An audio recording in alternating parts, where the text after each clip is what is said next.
Iran মানেই missile আর crore crore barrel জ্বালানি তেল।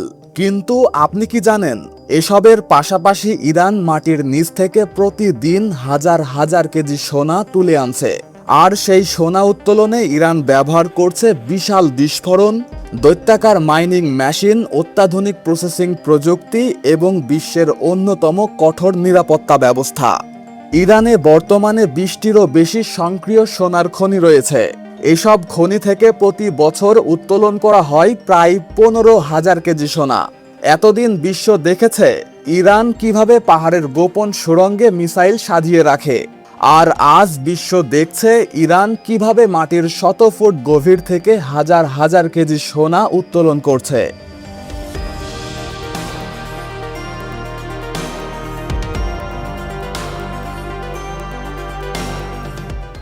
সোনা উত্তোলনের প্রথম কাজ শুরু হয় ইরানের গোল্ড ফিল্ড থেকে। প্রকৌশলীরা প্রথমে গোল্ড ফিল্ডের জায়গায় জায়গায় মেপে মেপে গভীর গর্ত তৈরি করে। সেই গর্তগুলোর ভেতরে বসানো হয় শক্তিশালী ডাইনামাইট বোমা। এরপর ঘটানো হয় এক বিকট বিস্ফোরণ, যা মুহূর্তের মধ্যেই শক্ত পাথরের পুরো গঠন ভেঙে চুরমার করে দেয়। বিস্ফোরণ শেষ হতেই মাঠে নামে বিশাল আকৃতির এক্সকাভেটর। সোনাযুক্ত খণ্ড খণ্ড পাথরগুলোকে সেই এক্সকাভেটর হেভি মাইনিং ট্রাকে লোড করে দেয়। এরপর ট্রাকগুলো চলে যায় সোজা প্রসেসিং ফ্যাক্টরিতে।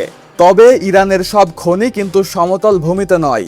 বেশ কিছু জায়গায় সোনা রয়েছে মাটির শত ফুট গভীরে অন্ধকার সুড়ঙ্গের ভেতর।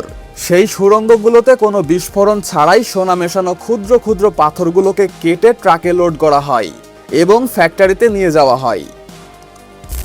পাথরের খণ্ডগুলো প্রসেসিং ফ্যাক্টরিতে পৌঁছানোর পর শুরু হয় সোনা উত্তোলনের দ্বিতীয় ধাপ। বিশাল কনভেয়ার বেল্টের মাধ্যমে এই পাথরগুলোকে সরাসরি নিয়ে যাওয়া হয় জায়ান্ট ক্রাশার মেশিনে।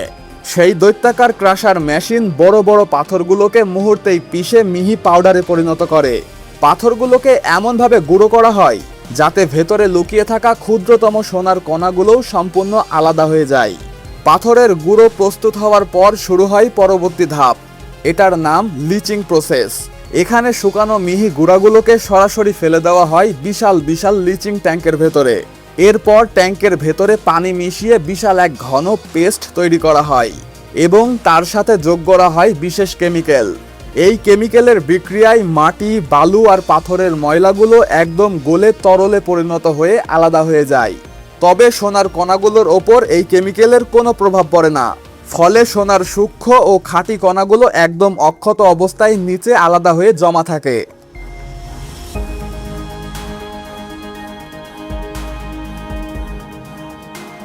কেমিক্যাল বিক্রিয়া শেষ হলে এই কাদা জলের পুরো মিশ্রণটিকে পাঠানো হয় একটি বিশাল ফিল্টারিং সিস্টেমে।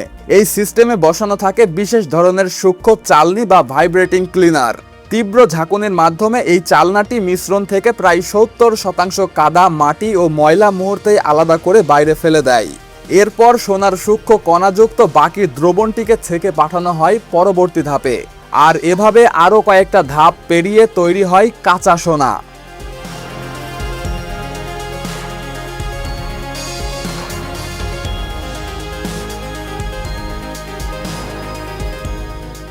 কাঁচা এই সোনাগুলোকে গোল্ডেন বিস্কিট বা সোনার বার বানাতে নিয়ে যাওয়া হয় হিটিং ফার্নেসে। এখানে প্রায় 1100 ডিগ্রি সেলসিয়াস তাপে সোনা গলে লাল লাভায় পরিণত হয় এবং সব ময়লা পুড়ে ছাই হয়ে যায়। অবশেষে এই লাল টকটকে তরল সোনা ছাঁচে ঢেলে দেওয়া হয়। কয়েক মিনিটেই ঠান্ডা হয়ে তৈরি হয়ে যায় খাঁটি চকচকে সোনার বার। রিফাইনিং শেষে খাঁটি সোনার এই বারগুলোকে শতভাগ নিরাপত্তার সাথে নিরাপদে জমা রাখতে নিয়ে যাওয়া হয় এক বিশেষ জায়গায়, যাকে বলা হয় সেন্ট্রাল বুলিয়ন ডিপোজিটরি, অর্থাৎ কেন্দ্রীয় সোনা জমা রাখার গুদামঘর।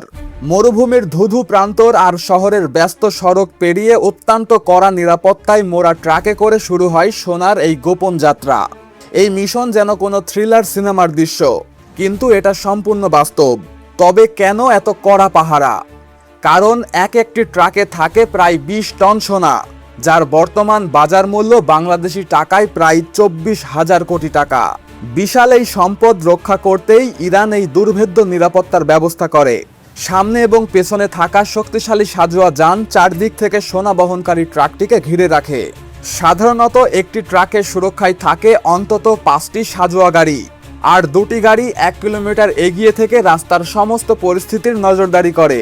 এই সাজোয়া যানগুলোর গায়ে জায়গায় জায়গায় ফায়ারিং পোর্ট থাকে, যেখান দিয়ে ভেতরে থাকা এজেন্টরা গাড়ি থেকে বের না হয়েও বাইরের লক্ষ্যবস্তুতে গুলি ছুড়তে পারে। আকাশ থেকেও প্রতিটা গাড়িকে 24 ঘন্টা প্রোটেকশন দেয় মিসাইল বহনকারী ভয়ঙ্কর ড্রোন। আর প্রতিটা গাড়িতে যুক্ত রয়েছে সর্বাধুনিক রেডিও কন্ট্রোল সিস্টেম, যা প্রতিটি সেকেন্ডে পুরো বহরের সাথে নিরবিচ্ছিন্ন যোগাযোগ বজায় রাখে। এত কড়া নিরাপত্তার মধ্য দিয়েই সোনাগুলো পৌঁছে যায় ইরানের কেন্দ্রীয় ভোল্টে, যেখানে সেগুলো নিরাপদে সংরক্ষণ করা হয়।